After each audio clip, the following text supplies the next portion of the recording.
IFM News. IFM News. IFM News. Lokal.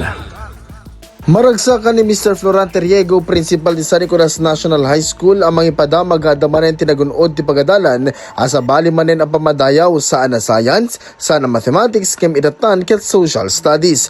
Basar ken Master Teacher 1 Mrs. Maylin Gagto ket nagbalin na top performing school iti Pagiliana para iti National Social Studies Tournament next round 2026. Napakasaya dahil nabiyayaan tayo ng mga magagaling, masisinop na mga guro, coaches, nagsilbi po dito sa Patimpalak. But of course, ang nabiyayaan dito ay yung ating mga estudyante, mga Filipinyans kung tawagin, dito sa San Nicolas National High School. Ang sinalihan ng San Nicolas National High School ay ang LINKS na nangangahulugang League of Innovative Knowledge Seekers Incorporated.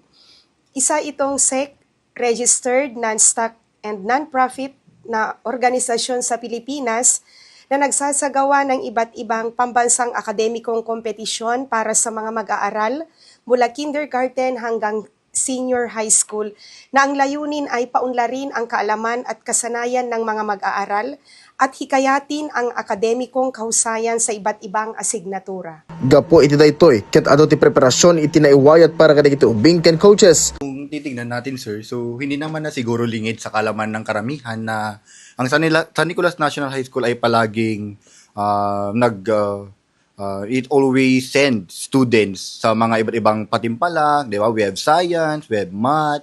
So, ang advantage ng school namin is that we already train students to be empowered to join ng mga patimpalak na mga ganyan. So, when we talk about the preparation also, or when we talk about our advantage to other schools, is that we not only prepare students ahead or mga araw or mga linggo bago yung competition, but we already prepared them na to join competition sa unang araw pa lang ng school. Maipanamnama nga doon tumanen ti magunood ti San Nicolas National High School apang madayaw sa anlay nga taltalo subjects so di ket iti isunto amin nga aspeto ken subjects iti pagadalan.